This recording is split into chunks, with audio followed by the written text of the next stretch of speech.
I like trains. That much was obvious. But when it comes to rail fitting, there are a lot of things that you can complain about. But there are also a lot of things that are super awesome. In today's Yap session, I'm going to be talking about some awesome railroad-related things.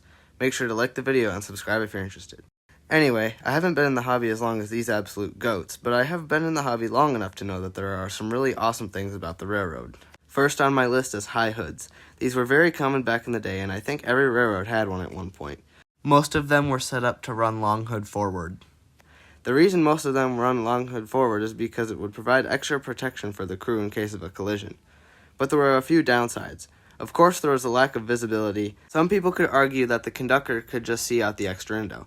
Now, this may be true, but it's not very convenient for the engineer when he's the one driving the locomotive. Unfortunately for the high hoods, they were phased out in the early 1980s because the new North American safety cabs, or in Foamer terms, wide cabs, became the dominant cab that provided more visibility and was more convenient for the crew.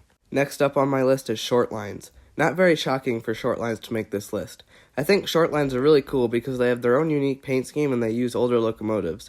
Of my favorite short lines are the Minnesota Commercial, which runs in the Twin Cities, and the Iowa Northern Railway, a line that operated in northern Iowa, and it was unfortunately required by CN. If you're looking for older power and unique paint schemes, short lines are the way to go. Shocking absolutely no one, third on this list is fallen flags. With the big corporations there is nowadays, it's really rare to see fallen flag locomotives out on the main line. But it's really nice that some locomotive companies still keep them in operating condition even if the paint is a little worn. And we also have railroad museums to thank for this. All my respect goes out to those guys. On the topic of fallen flags, the Sioux Line, quite literally my most favorite railroad ever, has almost no survivors left.